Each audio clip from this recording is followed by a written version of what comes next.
Hey, just finished this episode with Justin. Pretty good episode. We talked quite a bit about obviously law. He's an attorney, so that was fun. I feel like I learned a lot about law, a lot that I thought I knew but didn't know. If you're interested in law, or want to become a lawyer, obviously if you like esports, definitely a good episode for you. Forgive me if you're watching the video, my glasses are a little jacked up here. But as always, leave a review. Make sure you subscribe to the podcast and tell a friend today about it. I always appreciate those things. But yeah, without further ado, here's the episode. Enjoy.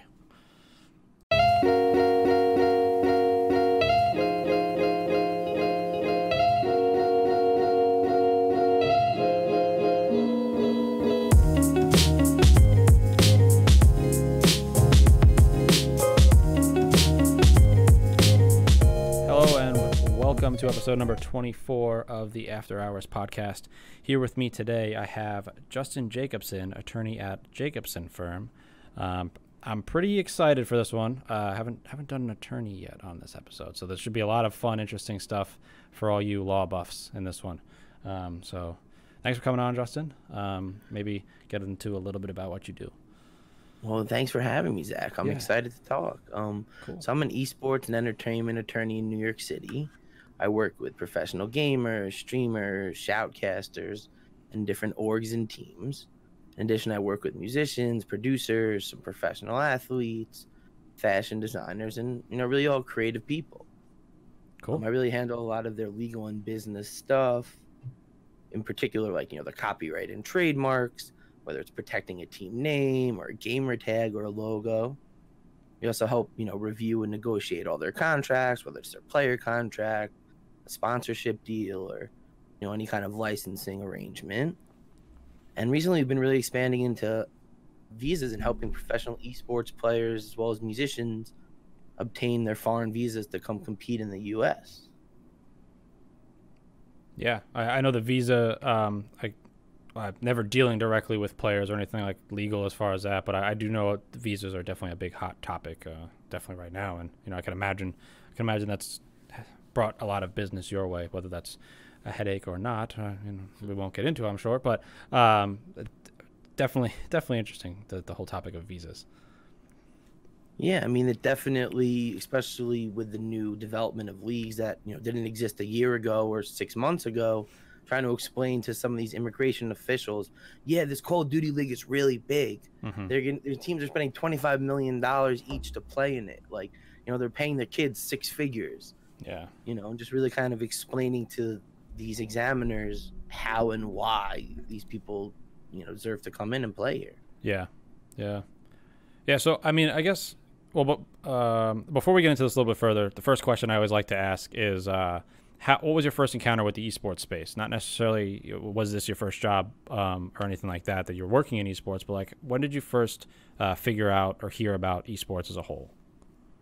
I would say about 3 years ago. I was just kind of like flipping through the channels, and on TBS I see E-League. Okay. And it's people competing for $250K for Street Fighter, and it really kind of opened my eyes to, wow, like this is huge. And prior to that, I was really working kind of in the music and sports space, really trying to work with, local Jets and Giants and Knicks. Mm-hmm. But, once I kind of saw this combined with, always being a gamer, I've always, loved N64 and Xbox and PlayStation and, have a sweet spot for StarCraft and the StarCraft 2. So once I kind of saw that, wow, this is a huge industry, there's a need for competent professionals who maybe have a different perspective, have worked with the more traditional entertainment companies, the Viacoms, the Universals, the Sony, and maybe kind of understand how to work within their structure a little bit. And, I kind of felt that was kind of a hole and a niche that I could fit into, being able to kind of bridge this gap between the traditional entertainment and sports and fashion worlds with esports and pro gaming. Yeah. That sounds like an easy opportunity or a pretty straightforward opportunity to get into the space. I like it. Now, was it, I guess, how am I trying to ask this? Is there a different type of law that you need to learn in working in esports? Or do you think, or maybe if there isn't now, do you think that's going to be something that happens eventually? Because I feel like you're representing entertainers, doesn't matter if they're in esports or not. Like, is there different, have you, in your experience, have you seen a differentiation between an entertainer outside of esports or a professional player outside of esports and someone of the same caliber within the esports community? I mean, I think what's nice about these entertainment, the entertainment business is there's a lot of similarities. Whether you're a gamer whose face is getting licensed on hats or t-shirts or by HyperX, or you're a professional athlete getting your stuff on Under Armour or Nike, it's really just the licensing of your IP. It's all about the numbers and the time and the restrictions. And all that really changes is who it is. It could be a fashion model. It could be a musician, a songwriter, or could be a professional CSGO player. Yeah. And kind of touching on your prior topic, like what's interesting about esports law and sports law and music law is they're not just one, discipline or field of law. It's a combination of contract law and trademark law and visas and business law and, tax law and all of these different things that go into the legal issues of a creative person, whether they're a gamer, a content creator, a streamer. So it's really nice is that you have to really kind of be familiar with a bunch of different legal fields and kind of how they intersect and work off of each other.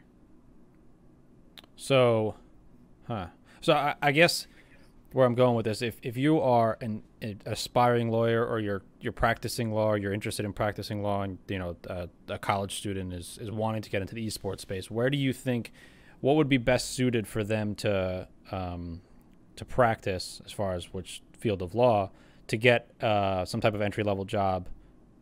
Or I don't even know how law works, to be honest with you. So what would you recommend for somebody to get into the esports law side of things? I mean, realistically, I would say, the biggest two areas are IP, which is, the trademark and copyright licensing, and the contract. So it's like, the contracts are the player contracts, sponsorship deals, licensing, really any of the paperwork stuff. And then really the IP, the licensing of their name, their logo, their face, any of their likeness. And that's really kind of in this intellectual property and contract realm.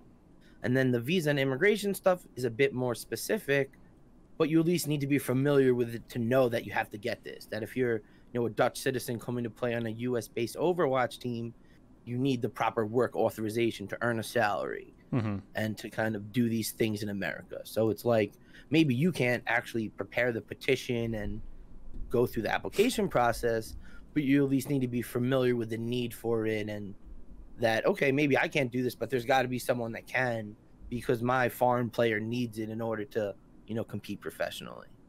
That makes sense.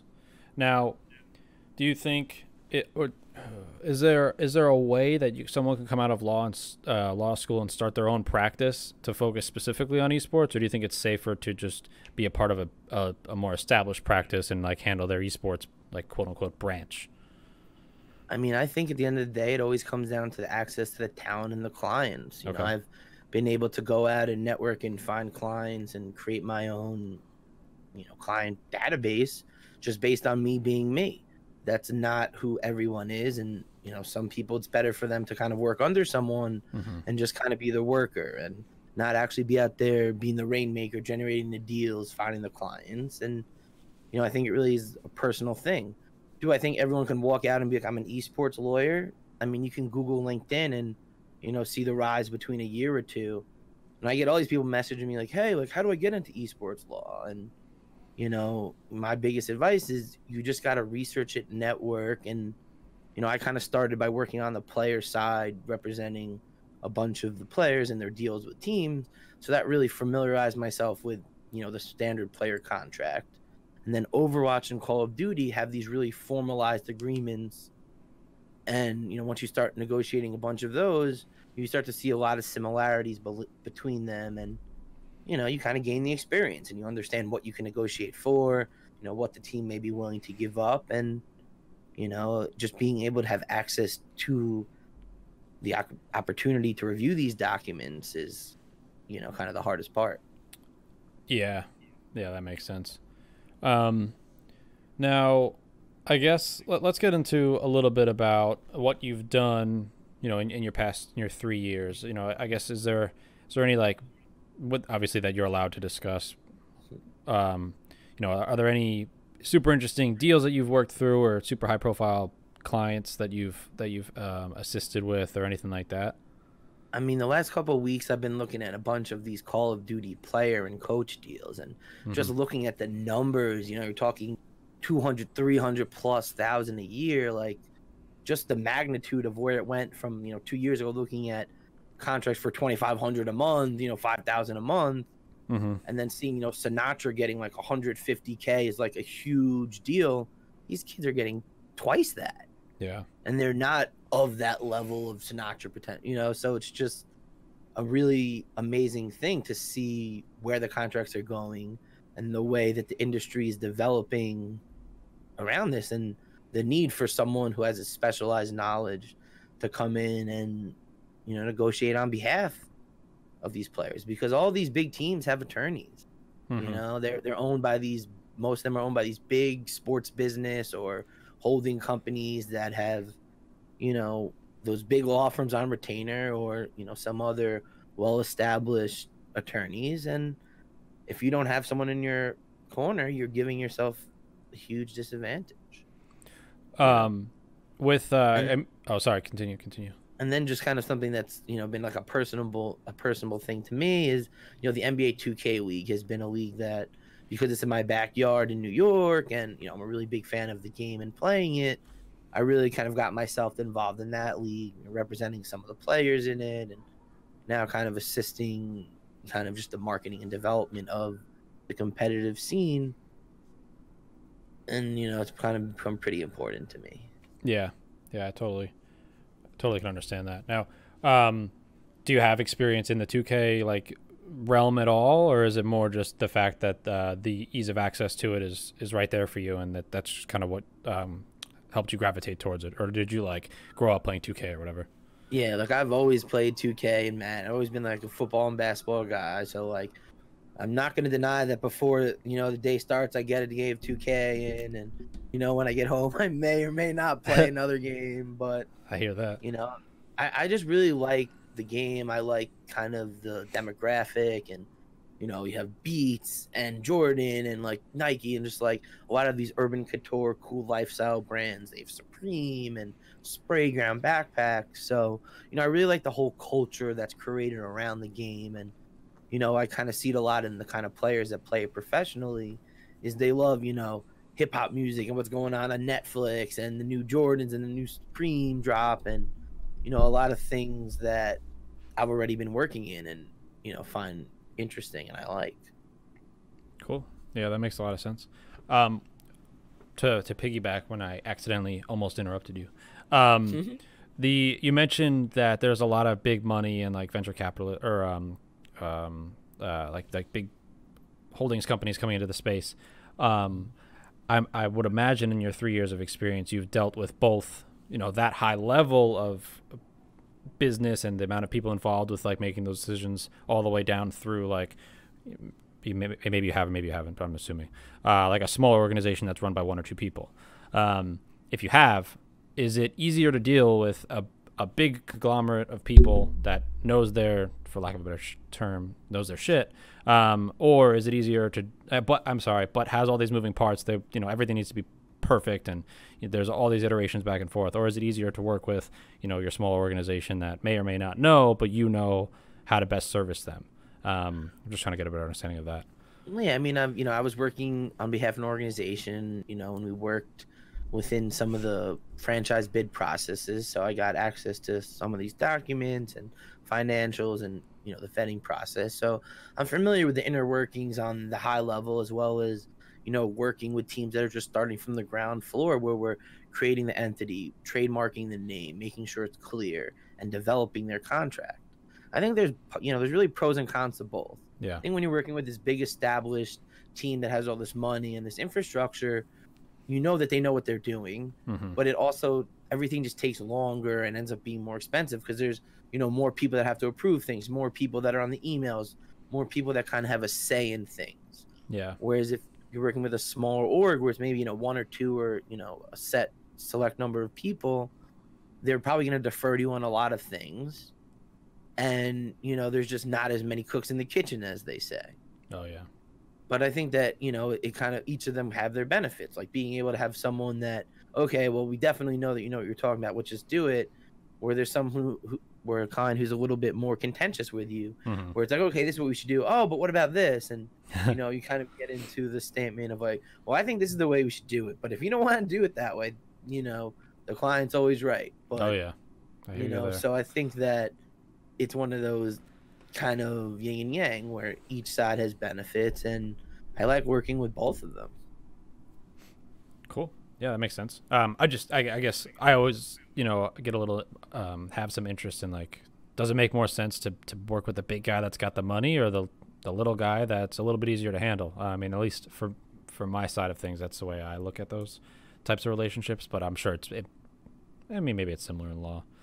I'm sure there's a lot of it's both. Tediousness. You want a big team that's gonna do high volume, but they're probably gonna want a deal compared to what, a regular team who's just gonna buy 20 shirts at it from you. Yeah. Once. Yeah.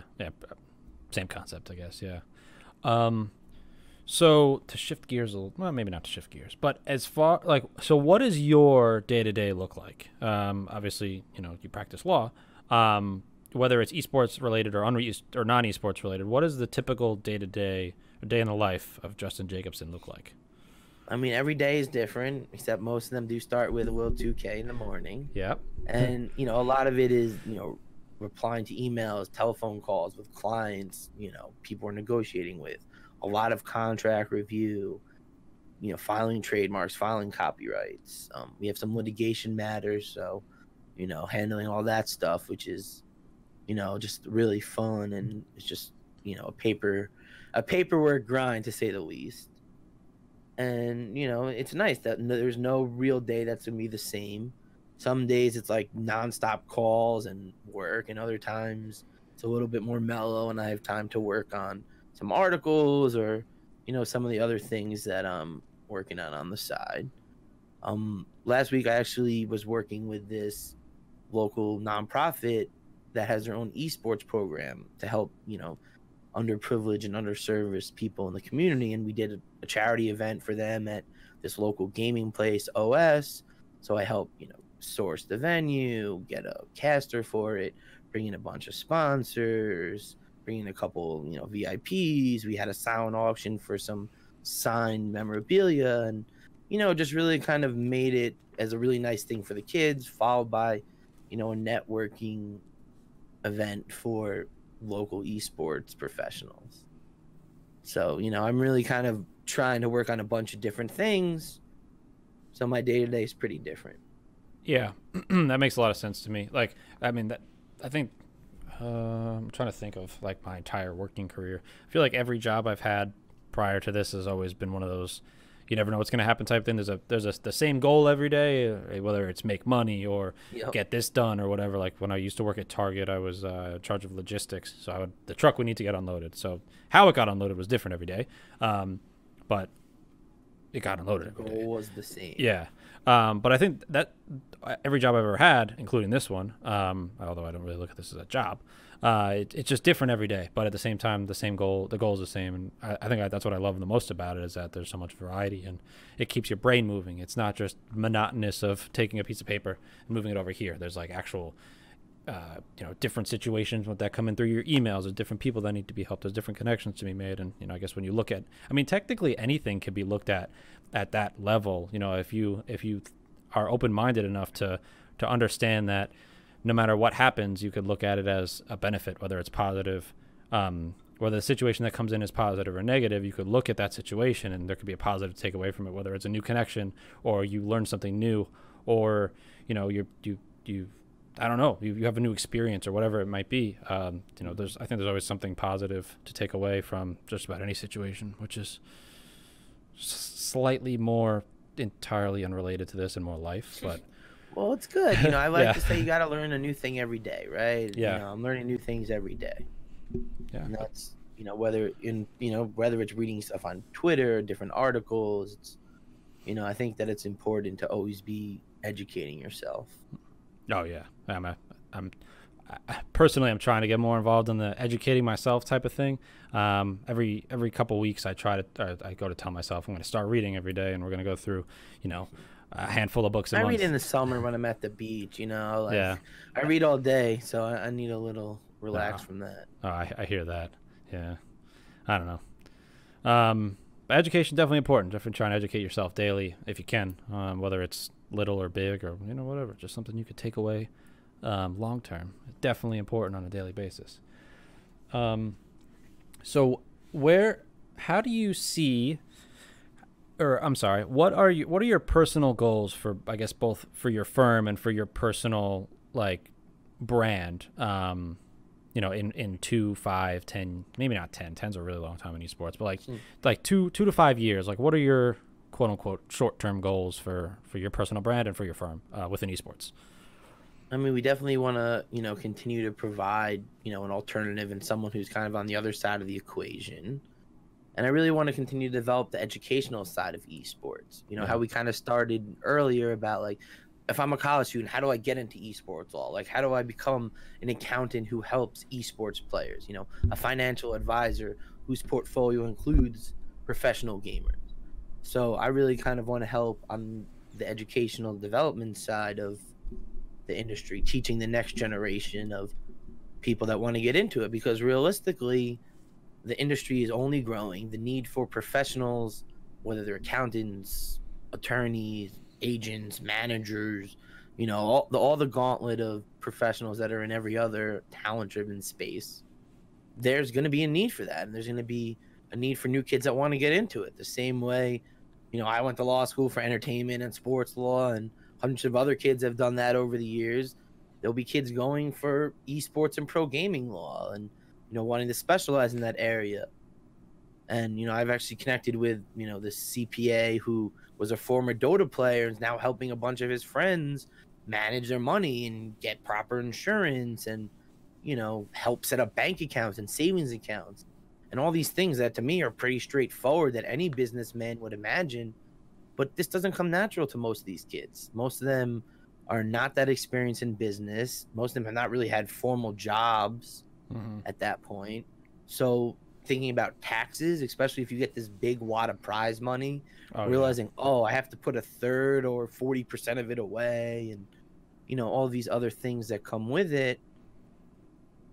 It's just going to be the need for it. It's just going to need to have more competent people who are doing this specialized and want to do it. Yeah, that makes sense. Yeah, but I mean, obviously there's tons of people who understand law, and I mean, at that rate, any part of you mentioned accounting or whatever it is, there's people who understand that, but there's people who don't support the esports industry to the fullest. So I think, you make a good point. That's super important. And I'm right there with you. I think the education, the business or life experience education or business mostly, because you said most people don't have or haven't had a real job. A lot of kids are coming out of high school or still in high school and winning, $3 million. $3 million. Yeah, exactly. That's what I'm saying. The good thing with that, in Booga, I can't remember his first name. In Booga's situation, his parents support him, from what I understand. So he has that support system. If I was bringing home checks like that, my parents would love me Hell too. Yeah, exactly. You make a good point. I don't know any parent that wouldn't support their $3 million winning kid. But you're legitimately a multimillionaire overnight. Overnight, yeah. That's crazy. Right? And it's he's a 16-year-old kid. If you know what to do with it, you could put $1 million of it away in a right kind of account and diversify yourself and really have that money just there. Yeah. And go about your business, go to college, get a job, continue on your life, and you just have this wad of money that's just there for whatever you want it. Yeah. Yeah. And to even understand that that's a possibility or that that's what you should do is, kind of the next level on what we're trying to do. Yeah, I think that's super important. Education, to an extent. I'm a huge advocate of if I say college isn't the right thing for you and you don't necessarily want to go to college to be a lawyer, or that's your personal decision. But education is understanding how to live in the real world, I think, is super important. Whether it's taxes, or it's what to do with leftover money. Do you leave it in a savings, or how to live on your own, like things like that. That type of education, I think, is super important. Like how to get write-offs if you're running a small business. And things. Huge, super important. But I mean, oh, go ahead. I mean, kind of to your original point about the area is kind of like you need someone who specifies in this, who their day-to-day stuff is entertainment and sports and esports and really this creative, talent-driven world, because you have to understand how things actually work. Like, it's great that a document says A, B, C, and D, but what is actually going to happen in practice? How do these terms actually play out? And I think that's, why you want someone who specializes in this. Like, I get this question of like, why a music attorney? Why can't I just get anyone to look at a contract? Because I know things and I've been looking at these kind of contracts. I know things that should be in there. I know things that will never fly, and that sometimes either the lawyers making it just don't even realize. They're not really talking to their clients. They may not even know what the deal is. They just send you something. Yeah. So it's like, if you just don't know that, wow, this shouldn't fly, or this isn't the right structure, or this isn't what we agreed to, then you can look at the agreement and give comments, but you're not really doing a good job. You're not really protecting your client, because it's great. We can argue about, reserves on CDs and vinyls, but no one sells CDs or vinyls really. Yeah. We can argue about download percentage, but you don't make that much money from downloads. So it's like, you got to be able to understand and pick and choose what's relevant, what matters. I know there's this big thing within esports is, likeness and right of publicity rights for the players. A lot of these agreements have the team having it forever, all the rights. So if you're no longer on the team, they can still sell stuff with Jake, Outlaws merchandise for as long as they want. Oh, really? For not paying for any extra money. That's just like a this is an example, but that's a standard within the industry. That's currently still a standard? All of these likeness rights. And if you're a player that doesn't even realize this, doesn't matter to you, like, oh yeah, I'll sign whatever I give you. Like, I've had kids who I spent 2 hours going through a 40-page contract with them, gave them all this feedback. They thank me so much. They go ghost for 2 days and then message me like, Justin, I'm so sorry. The team just said sign it, so I just did. So it's like, you even understood why you shouldn't sign it. You identified these issues, and we had reasonable requests, but you didn't even want to engage in that discussion because you were scared that they might sign someone else, they might pull the deal, or what other rumors people circulate around. Yeah. So I think the big thing there is, and this goes both ways, unfortunately, is the value of, or like I guess the misunderstanding of the true value of the player, both as solely as an asset. You explained a situation that may or may not have happened, that a player read a contract, was a little apprehensive, but signed anyway because they didn't want to lose their opportunity to play. I know for a fact that happens across, maybe not just one league. Yeah, it probably happens everywhere. I hear the Overwatch free agency period just happened was dog eat dog. I can imagine. You had all these contracts that were 2-year deals that all came up at the same time. So pretty much every player that wasn't saved by their team was back in the pot. So each team really had their choice of who they wanted. And at that point, it's like, okay, would you rather pay X for this guy or pay a little bit less for a guy who's pretty comparable? So you start getting into these calculations of, is it really worth paying this guy X, or is this guy good enough at Y and he'll be willing to accept less? Yeah. Wow. It goes both ways though. So like, I feel that, a player who is a little nervous and they might undervalue themselves, that's one side of the situation. But then there's another side of the situation where there's a player who thinks that they're worth way more than they actually are. So I feel like this goes back to the education conversation we had, is like, how does a player truly value themselves, and how do you put a dollar amount or whatever the case may be to their actual brand image, and how do you teach, well, maybe not you specifically, but how does anybody teach that to a player, and how does that player comfortably relay that number over to whoever it is, whether it's the person on the other side of the contract, or the team that they're wanting to work with, or the potential the organization they're wanting to work with, or the potential players on the team that they're looking to be on. I think that's super important as well. Yeah, and then what I always say to everyone is they call it negotiation for a reason. Yep. If it's called take it or leave it, then that's what they would call it. Yeah, exactly. Like, as long as you come back with a reasonable request, like if they say 1,000, you say 2 million, that's probably going to be unreasonable. Yeah. But if they say 1,000 and you say 3,500, that might not be that unreasonable, and maybe you'll be able to figure out something that's in between that. Mm-hmm.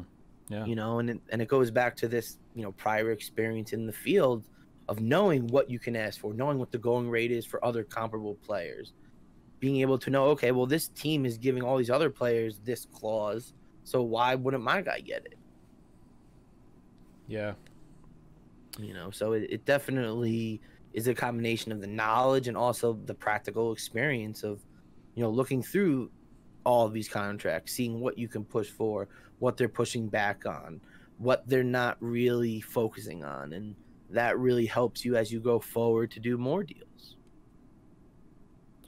Yeah, that makes a lot of sense. It's truly, I mean, I think this is probably over the next few years, I feel like we're really going to start to see that side of things, both law in general, but players in general starting to do a better job of like valuing their personal brand, whether it's putting a dollar amount to it or putting some type of number to it. And it's starting to make more sense because, I mean, at the end of the day, these players have to understand that there's a certain amount of value to them. If a team that, whether it's a $10 million buy-in or a $30 million buy-in to get into a league, they have to have some type of money if they're putting up that kind of cash to play in a league.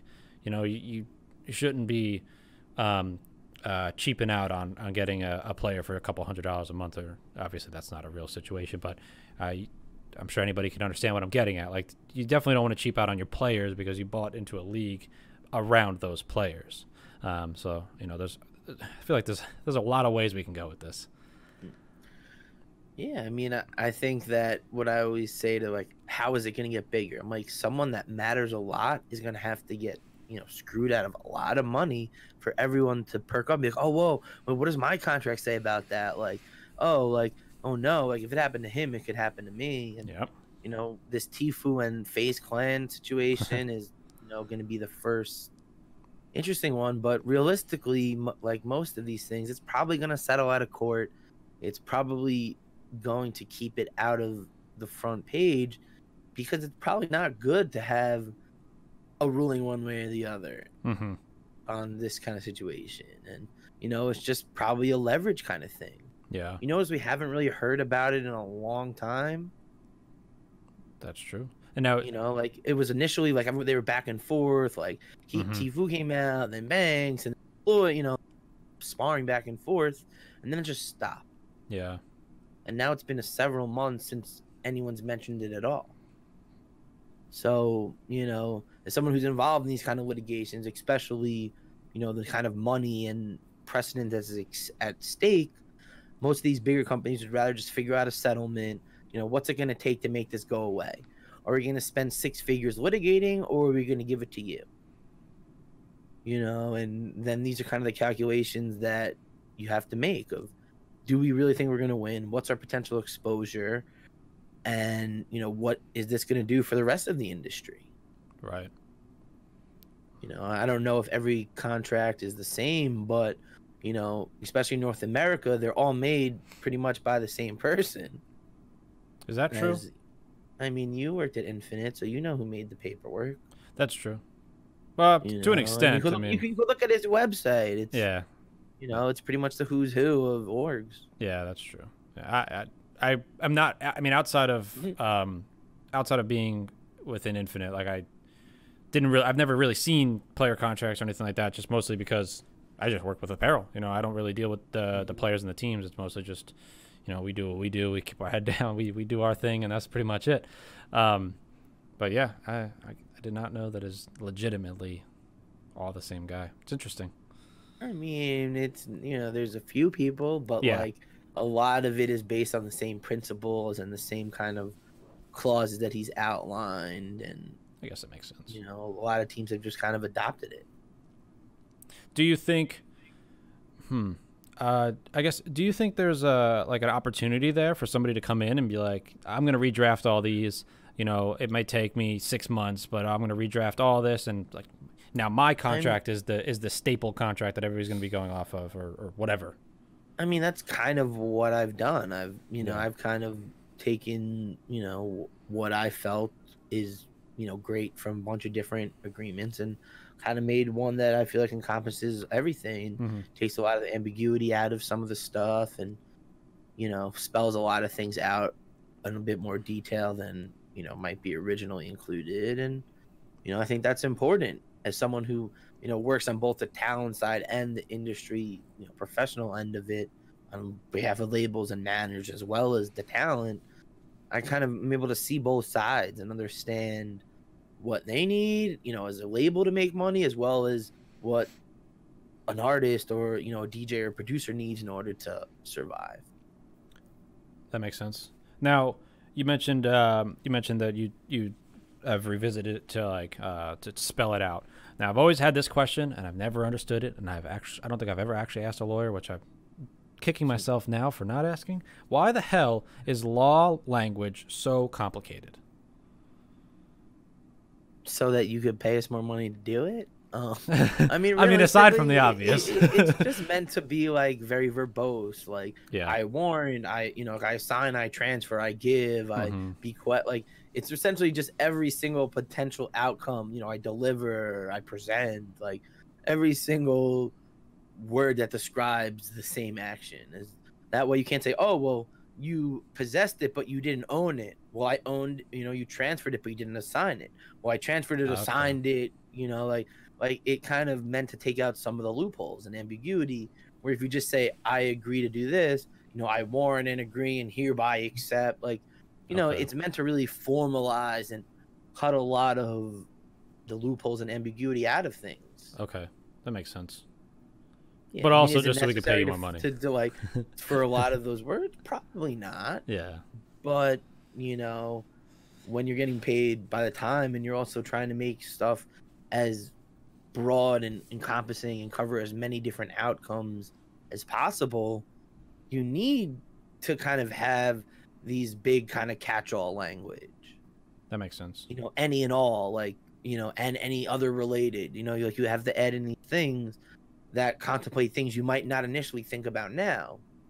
Just, one last point is like, back in the day when the Rolling Stones and the Beatles signed their deals, it wasn't really about, CDs and download and streaming. But the way the agreements were structured was their rights were allowed to, transfer over to these new mediums because the language was broad enough for, to include any and all medium created hereafter. So, like, yeah, right now we only have vinyl, but 10 years from now we're going to have CDs, and 20 years from now we're going to have iTunes, and 10 years from that we'll have Spotify. So it's like, yeah, you didn't know back in the 60s and 70s when you were doing these deals that this stuff was going to happen. So you have to kind of have this little leeway for what could be. Or else, you could be like, oh, well, Beatles, you never signed a streaming deal. John Lennon isn't alive now. So, like, well, let's figure it out. And, then you kind of come to this situation where, like, the Beatles are claiming you don't have streaming rights because it doesn't specifically say it. And, their label's like, oh, well, obviously we have the rights to do anything with the music. So it really kind of cuts those arguments out before they can even grow. Wow. I mean, so in that, I guess I'm looking at this more from I'm a little fish in a big pond.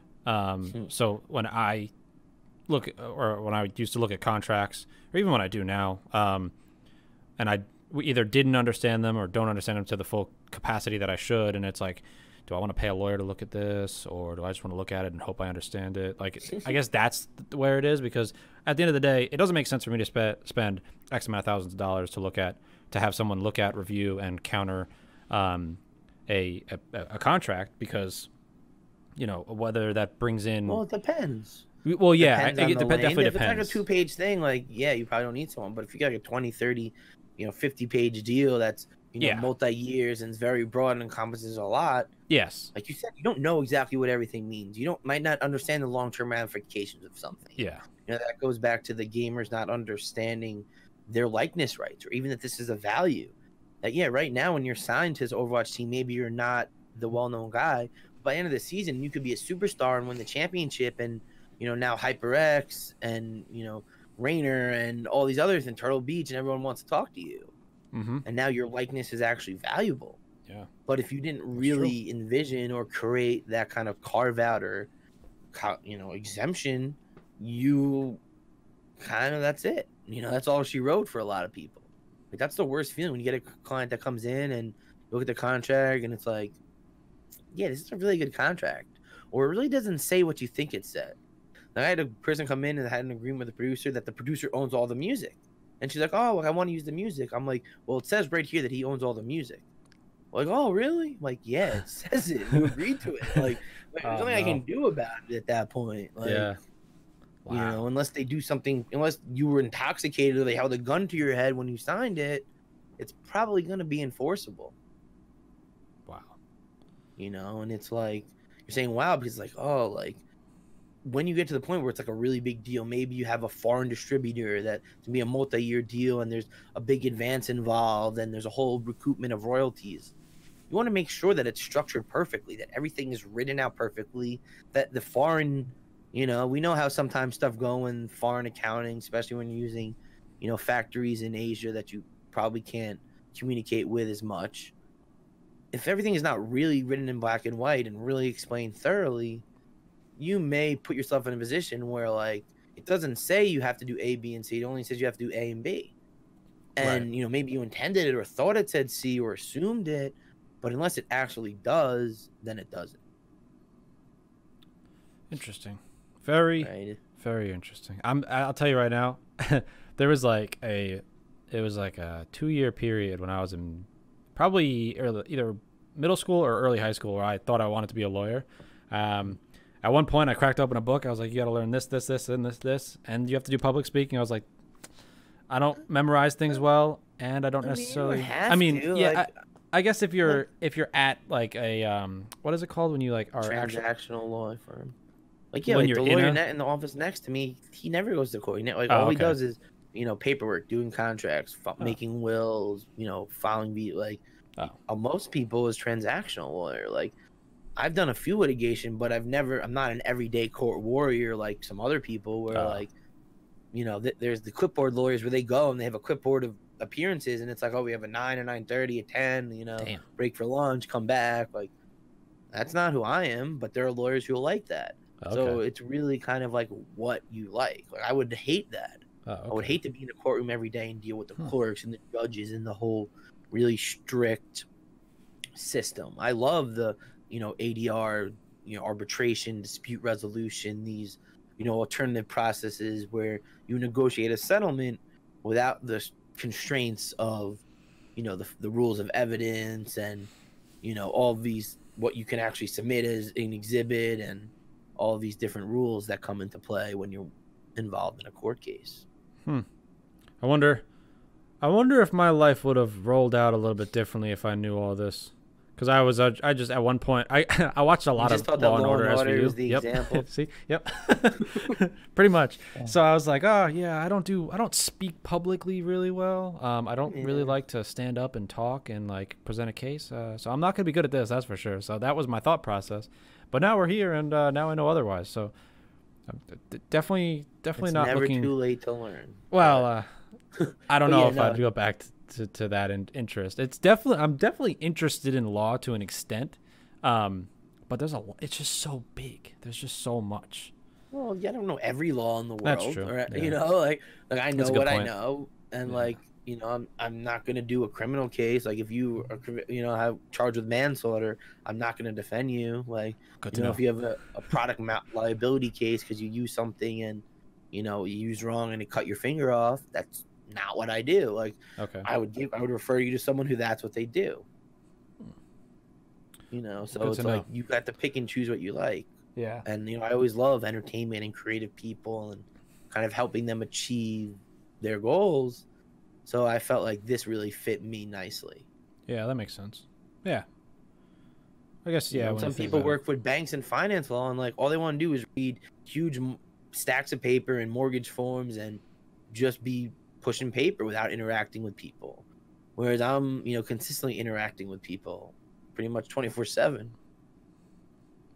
I hear that. Yeah. Yeah, I mean, hell, maybe if I did pursue the career, I'd be doing something more along the lines of what you're doing, because I definitely like interacting like one-on-one with people, as opposed to, not. But, you can't go back and fix it or change it. So we'll just see what happens, I guess. To continue, or I guess to bring it back into esports specifically, where do you see like the law industry within esports? Where do you see that going over the next few years? I mean, I think that it's just gonna really continue to develop with more people. I think that there will be more teams maybe realizing, okay, there's situations where an attorney represents both of us when we're doing a trade, or, I think that some of these teams are going to maybe want more personalized attention. And I think there's going to be more need for it. Like Dr. Disrespect is having, a show based on his likeness and his story. Like that's a really novel issue. But as time progresses, there's going to be more opportunities for people. When's the Ninja story going to come out? We'll see how that one goes. Yeah. So it's like, I think that just the need is going to continue to grow as the numbers continue to be at this level. And, the sponsorship and the viewership really just confirm that there's something great here. Yeah. The kind of brands involved, the Audi, Mercedes, McDonald's, the blue chip Fortune 500 companies, Nabisco, all these are all deep in it. Doritos, like everyone is really involved in it. And I think just because of all of the interest and all of the right people focusing on it, it will just continue to grow. Maybe right now it's, everyone says it's in a bubble or teams are overvalued, that's obviously, eyes in the beholder. If you think that you're going to make your $20 million in a month or a year from now, you're probably not approaching this properly. Yeah. But building a team, building an infrastructure, building a content team, building around these things, what's kind of hot in today's youth, will benefit you in the long run as long as you do it right. I agree. And you need the right people to help you. Yeah. And that's where I come in. Well, I mean, that makes sense. If I think now, you're in a pretty well-suited position to be established on the law side of things in the esports space to help lead that charge. Because like we mentioned before, there's only one real contract out there, or I mean, there used to be only one real contract out there, and there's a bunch of different ones, or there's some alterations, or however you look at it. But there's a lot of opportunity on the law side of things. So coming in, grabbing a hold of the reins, and just kind of doing your thing is definitely gonna help long term, I think. Yeah, and it's really also about the players and teams and representing the need for it. Like half the battle is explaining to them why they need me, why I can be of assistance to them. Mm-hmm. And most of the question is like, oh, can you get me deals? Can you get me this? And it's like, your player deal, which is usually the biggest income for most players, that's what is most applicable to you, and that's what really is gonna determine your future in the gaming world. Like there's some countries that have absurd buyouts, 6 figures plus for a guy that's making like no money. And it's like, that's so prohibitive. Like, what can you do at that point? Unless you become a superstar over, after that, like, unless the team is willing to drop that, you really don't have much where to go. Mm-hmm. Another team probably isn't going to buy you out for that amount. And, the team probably is just going to let you go for nothing just so you can sign with someone. So it's like, you could be put in a position where you're on the bench or you're a substitute, and your buyout is so high you can't go anywhere else. But if you had someone in your corner who's maybe foresee the possibility that things might not go as well, and everything's rainbows and sunshine now, but 6 months from now, 2 months from now, a week from now, things could change. And if you don't even explore the possibility of, okay, maybe the buyout has to be more manageable, or maybe if I perform to a certain level, the buyout reduces, something that gives you a bit more balance, make the agreement a bit more balanced than it currently would be without somebody there. Mm-hmm. And it's just about knowing you can. or at least knowing you can try to. Like, the worst that someone is gonna say is like, no. Right. Like, I'm, my 10+ years of being an attorney and 15+ years of being in the entertainment world, there's never been someone that rips up the deal and say, how dare you ask for that? We're not working. Like I said before, unless it's like an absurd request that has no bearing in reality, which, sometimes it happens. You might actually get that sometimes if they want you bad enough. Right. No one's just going to flat out be like, delete my email, do not contact me. Yeah. And honestly, if somebody acts like that, that might be a huge red flag that something's going on, because, most competent business people understand that there is a give and take in any negotiation. Mm-hmm. You might not have might not be even, and, leverage and, bargaining power comes into play. But to say something is take it or leave it, especially when it's very one-sided, that, that just doesn't seem plausible. And, for a kid to believe that, or someone to not know that, hey, like, this 25-page agreement, while most of it isn't negotiable, maybe there's a few things that I can do. Maybe there's expense or two they can cover. Maybe I can get a couple $100 or a couple thousand more out of them if I ask. And like I said, the worst they can say is no, that's all we can pay, or, this is what we're comfortable with. And that's it. Like, and either you're okay with that or you're not. And that's just a decision that you make at that time. Mm-hmm. Yeah, but at least you tried. It's better than exactly. That's than my point. At least you tried. Yeah. And I don't think it's unreasonable to try. Like, that's why, back to that point. That's why it's negotiation. Yep. This is meant to come to a deal that everyone feels comfortable with, because you don't want to sign a deal that you don't feel comfortable with, or you don't like, or you feel really taken advantage of. That's not a good way to start a relationship. I agree. They say negotiation is where everyone kind of leaves a little upset. Like, you didn't really get exactly what you want, but you also didn't, get taken out back. Yeah. I've heard that same analogy. I forgot who recently, maybe not recently, but somebody told me. I tried to PG it a little bit. Yeah. No. Yeah. No, I know where you're going with that. No, I hear that for sure. I think law in the esports community is definitely an interesting topic, and I think there's a lot that can and will happen over the next few years about, like, things being a little bit more diverse, and players and content creators, whoever personalities, whatever in the space are going to, and on the organization side, are just going to do a better job of representing themselves and understanding, what their rights, maybe not their rights, but like their value is, maybe rights too, just naturally.